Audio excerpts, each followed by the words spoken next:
ಪ್ರೀತಿಯ ವೀಕ್ಷಕರೇ ನಮಸ್ಕಾರ. ನಾನು ಮತ್ತೊಂದು ಸುದ್ದಿಯ ಮುಖಾಂತರ ನಿಮ್ಮ ಮುಂದೆ ಬಂದಿದ್ದೀನಿ. ಇವತ್ತಿನ ಸುದ್ದಿ ಏನಪ್ಪಾ ಅಂದರೆ ಡಿ ಕೆ ಶಿವಕುಮಾರ್ಗೆ ಬಿಗ್ ಶಾಕ್, ಹೈಕೋರ್ಟ್ ಆದೇಶಕ್ಕೆ ರಾಜ್ಯ ಸರ್ಕಾರ ಶೇಕ್. ಎಸ್ ವೀಕ್ಷಕರೇ, ಈ ವಿಷಯ ಯಾಕೆ ಹೇಳ್ತಾ ಇದ್ದೀನಿ ಅಂತ ನಿಮಗೆ ಗೊತ್ತು.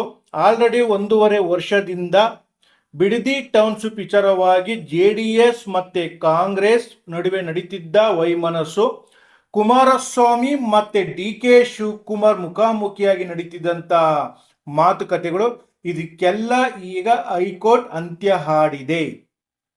ಎಸ್ ವೀಕ್ಷಕರೇ, ಯಾಕಪ್ಪ ಅಂದರೆ DK ಶಿವಕುಮಾರ್ ಅವರು ಏನೇ ಆಗಲಿ, ಯಾರದ್ದೇ ವಿರೋಧ ಬರಲಿ, ನಾನು ಬಿಡದಿಯ ಟೌನ್ಶಿಪ್ ಮಾಡೇ ಮಾಡ್ತೀನಿ, ತೀರ್ತೀನಿ ಅಂತ ಹಠ ತೊಟ್ಟು ನಿಂತಿದ್ರು.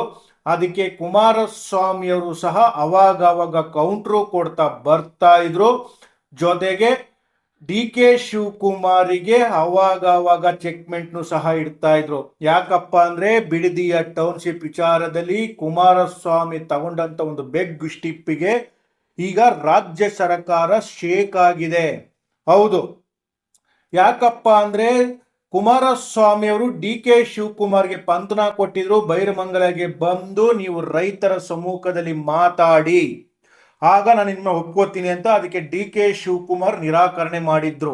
ನೀವು ಬೇಕಾದ್ರೆ ನಮ್ಮ ವಿಧಾನಸೌಧಕ್ಕೆ ಬಂದು ಮಾತಾಡಿ ಅಂತ ಹೇಳಿದ್ರು. ಆದರೆ ಕುಮಾರಸ್ವಾಮಿ ಅವರು ಬೈರಮಂಗಲಕ್ಕೆ ಹೋಗಿ ಒಂದು ಸೀಟನ್ನು ಸಹ ಹಾಕಿ DK ಶಿವಕುಮಾರ್ ಅವರಿಗೆ ಕಾದು ಕುಳಿತಿದ್ರು. ಇಷ್ಟೆಲ್ಲರ ಮಧ್ಯದಲ್ಲಿ JDSನ ಯುವ ಘಟಕದ ರಾಜ್ಯಾಧ್ಯಕ್ಷ ನಿಖಿಲ ಕುಮಾರಸ್ವಾಮಿ ಅವರು ಬಿಡದಿಯ ಟೌನ್ಶಿಪ್ ವಿಚಾರವಾಗಿ ಪಾದಯಾತ್ರೆ ಹಮ್ಮಿಕೊಂಡ್ರು. ಆದರೆ ಬೆಂಗಳೂರು ತಲುಪುವ ಸಮಯದಲ್ಲೇ ರಾಜ್ಯ ಸರ್ಕಾರದ ಪೊಲೀಸ್ನವರು ಅವ್ರನ್ನ ತಡೆದ್ರು. ಅಲ್ಲಿಗೆ ಮುಗಿಯದ ಕತೆ. ಒಂದು ದಿನ ಫ್ರೀಡಂ ಪಾರ್ಕ್ನಲ್ಲಿ ರಾಜ್ಯ ಸರ್ಕಾರದ ವಿರುದ್ಧ JDS ಘೋಷಣೆ ಕೂಗ್ತು. ಸ್ವಲ್ಪ ದಿನ ಆದ್ರೆ ನಾವು ವಿಧಾನಸೌಧಕ್ಕೆ ಮುತ್ತಿಗೆ ಹಾಕ್ತೀವಿ ಅಂತ ಎಚ್ಚರಿಕೆನೆ ಕೊಟ್ರು. ಇದೆಲ್ಲ ಗಮನಿಸುತ್ತಿದ್ದ ಹೈಕೋರ್ಟ್ ಈಗ ರಾಜ್ಯ ಸರ್ಕಾರಕ್ಕೆ ಒಂದು ಬಿಗ್ ಶಾಕ್ ನ ಕೊಟ್ಟಿದೆ. ಎಸ್ ವೀಕ್ಷಕರೇ, ರಾಜ್ಯ ಸರ್ಕಾರಕ್ಕೆ ಹೈಕೋರ್ಟ್ ಅಂತ ಕೊಟ್ಟಂತ ಆದೇಶ ಏನಪ್ಪಾ ಅಂದ್ರೆ ಬಿಡದಿ ಟೌನ್ಶಿಪ್ ವಿಚಾರದಲ್ಲಿ ಕೋರ್ಟ್ ಅನುಮತಿ ಇಲ್ಲದೆ ಒಂದು ಇಟ್ಟಿಗೆನೂ ಕೂಡ ಹಲ್ಲಾಡಂಗಿಲ್ಲ, ಒಂದು ಮರನೂ ಸಹ ಕಡಿಯಂಗಿಲ್ಲ ಅಂತ ಕೋರ್ಟ್ ಆದೇಶ ನೀಡಿದೆ. ಈ ಆದೇಶ ನೋಡ್ತಿರ್ಬೇಕಾದ್ರೆ ಈಗ DK ಶಿವಕುಮಾರ್ ಅವ್ರಿಗಂತೂ ಶಾಕ್ ಆಗಿರೋದದ್ದು ಗ್ಯಾರಂಟಿ. ಏನಾರ ಆಗಲಿ ನನ್ನ ಅಧಿಕಾರದಲ್ಲಿ, ಅಂದ್ರೆ ನಾನಿರುವ ಅಧಿಕಾರದಲ್ಲಿ ಬಿಡದಿಯ ಟೌನ್ಶಿಪ್ ಮಾಡಿ ಹೆಸರು ಮಾಡಲೇಬೇಕು ಅಂತ DK ಶಿವಕುಮಾರ್ ಅನ್ಕೊಂಡಿದ್ರು.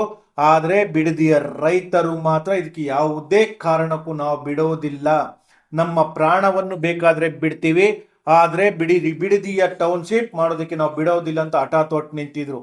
ಇದನ್ನೆಲ್ಲ ಗಮನಿಸ್ತಾ ಹೈಕೋರ್ಟ್ ಈಗ ರೈತರಿಗೆ ಮಾತ್ರ ಒಂದು ಸಂತೋಷದ ಖುಷಿಯಾದ ವಿಷಯನ ಹೇಳಿದೆ.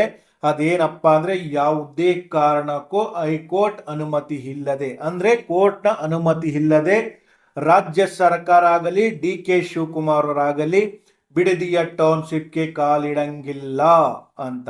ಎಸ್ ವೀಕ್ಷಕರೇ, ಇದನ್ನೆಲ್ಲ ನೋಡ್ತಿದ್ರೆ ಈಗ DK ಶಿವಕುಮಾರ್ಗೆ ಒಂಥರ ಮುಖಭಂಗ ಆಗಿರೋದಂತೂ ನಿಜ. ಯಾಕಪ್ಪ ಅಂದ್ರೆ ಕುಮಾರಸ್ವಾಮಿ ಅವರ ವಿರುದ್ಧ ತೊಡೆ ತಟ್ಟಿದ್ದ DK ಶಿವಕುಮಾರ್ ನೀವೇನು ಬೇಕಾದ್ರೂ ಮಾಡಿ, ನಾನು ಬಿಡದಿಯ ಟೌನ್ಶಿಪ್ ಮಾಡೇ ಮಾಡ್ತೀನಿ ಅಂತ ಹೇಳಿದ್ರು. ಆದ್ರೆ ಈಗ ಕೋರ್ಟ್ ಕೊಟ್ಟಿರುವ ಆದೇಶಕ್ಕೆ DK ಶಿವಕುಮಾರ್ ಅವರಂತೂ ಮುಖಭಂಗ ಆಗಿದೆ. ಕುಮಾರಸ್ವಾಮಿ ಅವರು ಒಂದು ಕೈಯನ್ನು ಮೇಲೆ ಗೆದ್ದಿದ್ದಾರೆ ಅಂತಲೇ ಹೇಳಬಹುದು. ಈಗ ಕುಮಾರಸ್ವಾಮಿ ಅವರ ಹೋರಾಟಕ್ಕೆ, JDSನ ಹೋರಾಟಕ್ಕೆ ಇದು ಸಿಕ್ಕಿರುವ ಪ್ರತಿಫಲ ಅಂತ ಜನ ಹೇಳ್ತಾ ಇದ್ರೆ, ಆದ್ರೆ ಬಿಡದಿಯ ಜನರು ಮಾತ್ರ ತುಂಬಾ ಖುಷಿಯಾಗಿದ್ದಾರೆ. ವೀಕ್ಷಕರೇ, ಬಿಡದಿಯ ಟೌನ್ಶಿಪ್ ವಿಚಾರದಲ್ಲಿ ಹೈಕೋರ್ಟ್ ಕೊಟ್ಟಿರುವ ಆದೇಶ ನಿಮಗೆ ಏನು ಅನಿಸ್ತು ಅಂತ ದಯವಿಟ್ಟು ಕಾಮೆಂಟ್ ಮುಖಾಂತರ ತಿಳಿಸಿ. ಪ್ರಿಯ ವೀಕ್ಷಕರೇ, ಸಿನಿಮಾ, ರಾಜಕೀಯ, ವಿಚಾರ, ವಿಮರ್ಶೆ, ಸಂದರ್ಶನ ಹಲವಾರು ವಿಷಯಗಳಿಗಾಗಿ ನಮ್ಮ ಆದಿಪುರುಷ ಸ್ಟುಡಿಯೋಸ್ ಚಾನೆಲ್ಗೆ ಸಬ್ಸ್ಕ್ರೈಬ್ ಮಾಡಿ. ಲೈಕ್, ಶೇರ್, ಕಮೆಂಟ್ ಮಾಡುವುದರ ಮೂಲಕ ನಿಮ್ಮ ಬೆಂಬಲ ವ್ಯಕ್ತಪಡಿಸಿ. ಮತ್ತೆ ಸಿಗೋಣ.